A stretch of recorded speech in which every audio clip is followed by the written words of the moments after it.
So today we are going to discuss about the jet pump. First of all, pump is a device which creates a pressure difference and it elevates the water from lower pressure to the higher pressure.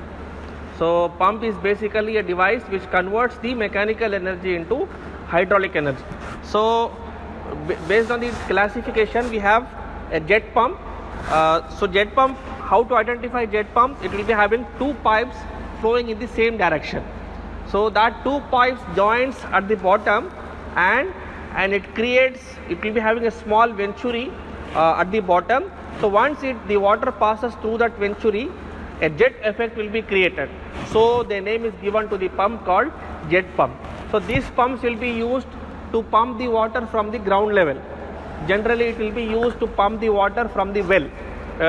Normally 200 feet, 250 feet from the ground level, the water is being lifted through this jet pump. If we want to have more deeper water level, we will be shifting to submersible pump. So let us come to the procedure how to do the experiment. So basically a small formula is there which is universal for all the pumps.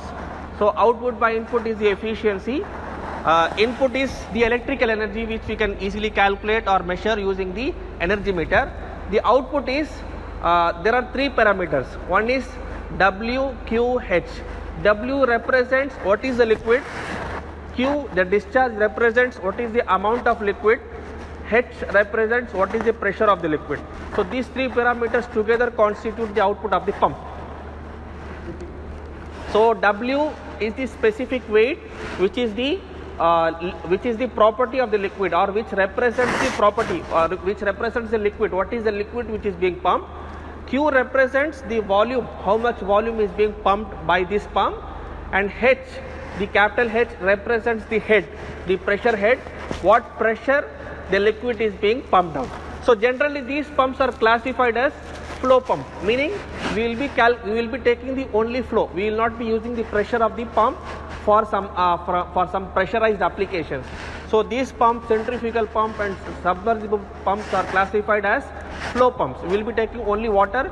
We will not be worrying much about the pressure. Now we are going to discuss the procedure, how to conduct this experiment. We are going to discuss.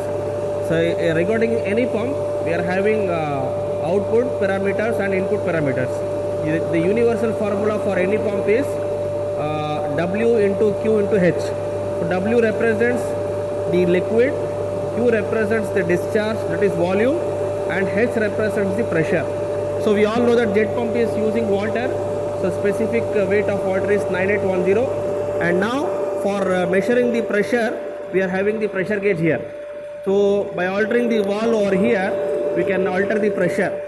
So this pressure gauge will give us the pressure of water, and at the back we have the collecting tank.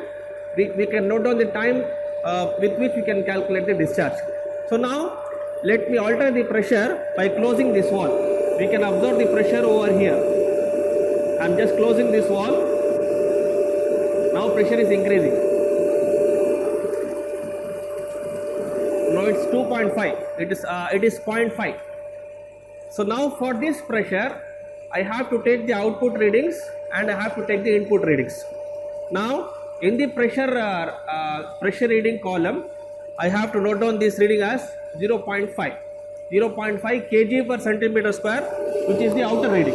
We have to convert that into Newton per meter square and meter of water in the calculation. Then after for this pressure, we have to note down the time taken at the back. So now we have the closing valve here at the bottom. So once I close this valve, we can observe the water level being rising here.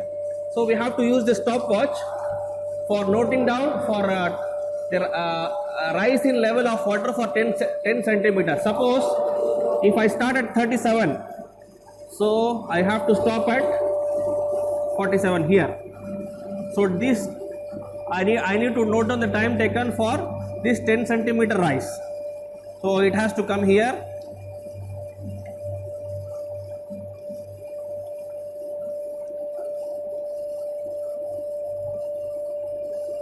I have to stop the stopwatch now. Okay, so once I note down the time taken, I have to open this valve so that it gets drained. So that is the first reading. Now for the second reading, so this is the output parameter. Now for that pressure, I have to measure the input readings. So how much power, how much current, or how much energy it has consumed by noting down the energy meter reading. So what I have to do is, there is a disc which is rotating here, and there is a red mark in the disc. So I have to start counting 10 times what is the time taken for 10 revolutions. So let me say, start. 1, 2, 3, 4, 5, 6, 7, 8, 9 and 10. Stop. So now time taken for 10 revolutions. So this I have to note down in the time taken for n number of revolutions column in the tabular column. So now for the second reading, I have to change this valve so that this pressure increases.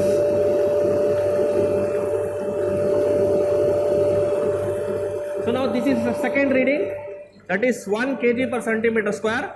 I have to note down the time taken for 10 centimeter rise in tank and time taken for 10 revolutions. Then I have to alter the pressure, time taken for 10 centimeter rise in the tank and time taken for 10 revolutions. I have to repeat this for 5 to 6 set of readings to minimize the error. Then finally, before switching off the pump, I have to open this valve completely open. Then I have to switch off this pump. That's it. Remaining we will discuss in the calculation.